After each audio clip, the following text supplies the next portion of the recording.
Well, after weeks of spectacular activity, Mauna Loa and Kilauea have hit the pause button. Officials say there are still months of cooling ahead before they can call the eruption completely over.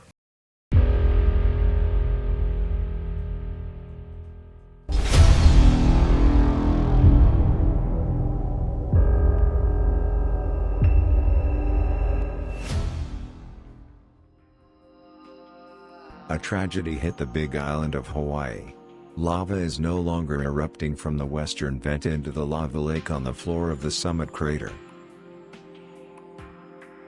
The Puʻuʻōʻō eruption of Kīlauea Volcano has paused many months ago.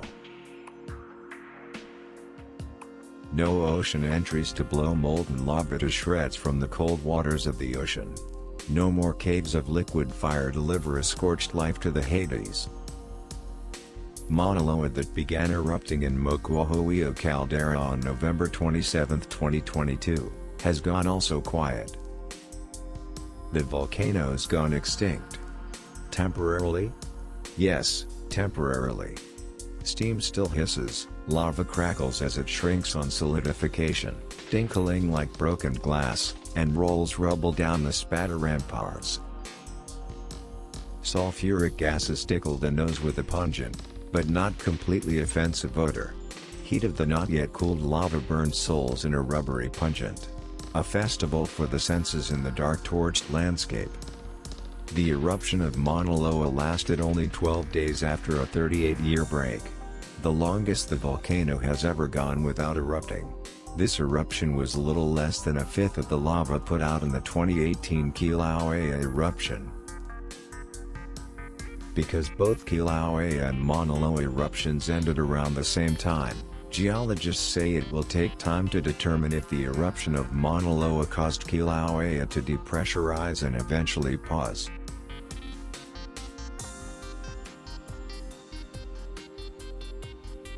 According to USGS, at the summit of Kīlauea Volcano, all recent eruptive activity in the crater has ceased. No lava has been observed within Halemaʻumaʻu crater at the summit or in either rift zone. Over the last 24 hours, the lava lake of Halemaʻumaʻu crater has remained completely crusted over and no incandescence was visible. Time-lapse camera images show the floor of Kilauea crater over the past week show weak deflation and no inflation. Measure last on October 28, 2022. The total cumulative rise of the crater floor has been about 143 meters, and that 111 million cubic meters of lava had been effused since the beginning of this eruption on September 29, 2021. Tilt records have been stable within long-term tens over the past week. Volcanic tremor is weak to non-existent. A sulfur dioxide emission rate of approximately 316 tons was measured on November 23, 2022. More recent attempts to measure sulfur dioxide have been unsuccessful because rates remain very low. No unusual activity has been noted along the rift zones. Low rates of ground deformation and seismicity continue along both. Some levels of volcanic gas are the primary hazard of concern, as this hazard can have far-reaching effects downwind. Large amounts of volcanic gas, primarily water vapor, carbon dioxide, and sulfur dioxide, are continuously released by Kilauea. As sulfur dioxide is released from the summit, it reacts in the atmosphere to create the visible haze known as VOG, volcanic smog, that has been observed downwind of Kilauea. And what about Mauna Loa? Mauna Loa volcano began erupting in Moku, āweoweo, Caldera on November 27, 2022, at approximately 11:30 p.m. On November 28 morning, the eruption had migrated to the upper northeast rift zone. And now Mauna Loa is dead. Not dead, just extinct. Or rather dormant. The northeast rift zone eruption of Mauna Loa may still be active at the Fissure 3 vent, but all 2022 lava flows appear to be inactive. As of 7 a.m. on December 12, The Hawaiian Volcano Observatory overflight found only residual incandescence and no lava movement in the F3 vent, but small explosions were accompanied by sprays of spatter from the west end of the vent. The channels below the vent appear drained of lava and no longer feed the main flow front. The inactive main flow front remains stalled about 2.8 kilometers from the saddle road. The inactive main flow front still glows at a few spots at night. Sulfur dioxide emission rates continue to be reduced. Yesterday the emission rate was approximately 2,000 tons per day. In comparison, on December 1st, SO2 emissions were highly elevated at 180,000 tons per day.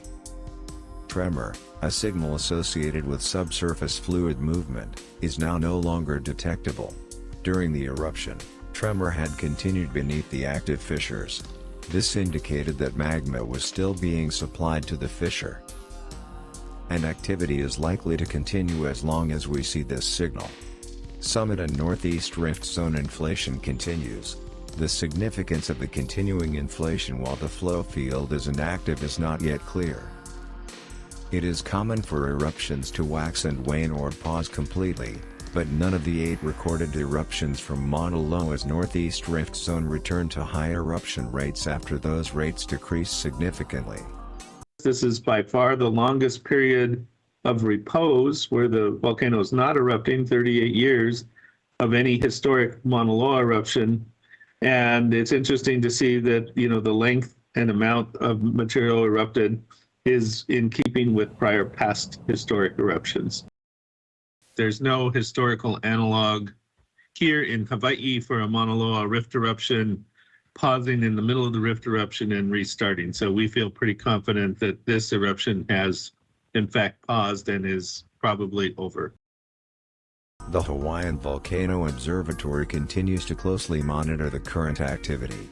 There is no active lava within Moku, āweoweo, Caldera, nor any the rift zone. Joining us now is Wendy Stovall, a geologist from Hawaii Volcano Observatory, to answer a few questions. As far as viewing the eruption site, how much we can still see?